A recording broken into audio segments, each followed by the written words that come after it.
So, cable news. Political opinions, fights to the death, corruption, and so much more.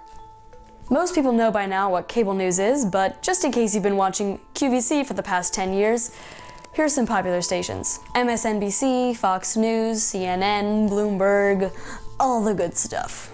MSNBC.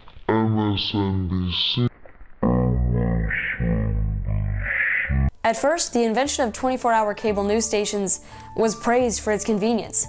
At any point during the day, you could just turn on the television and catch up with the world. And at first, this was great. But after more and more channels entered the scene, people started to have more of a freedom of choice as to what stations they wanted to watch. And as you probably already know, not everyone in this country has the same feelings.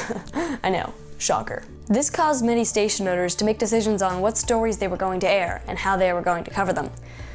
And this is what I like to call the beginning of. Beginning of what? The Great Partition. This is when many viewers began to choose which networks they were watching based on their beliefs. And this is dangerous.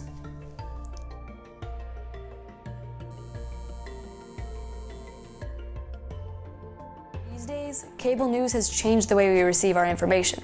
With news stories and material being published every few minutes, it's easy to feel like we're all on information overload. It's become hard to read all of the material published on just one single event without scrolling through dozens of sites for several days.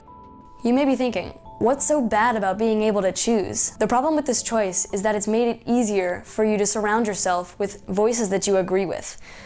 Before cable news stations, most news networks had a balance of both sides or remained neutral. Now you could just turn on CNN or Fox News all day and hear people that you agree with. This is where the brainwashing steps in. For example, which method of travel is safer, a car or an airplane? You probably said a car, and that's easier to think. It seems like we hear stories of airplane crashes every few weeks or so. This causes our brains to interpret that as a common occurrence, when in reality, it's really not.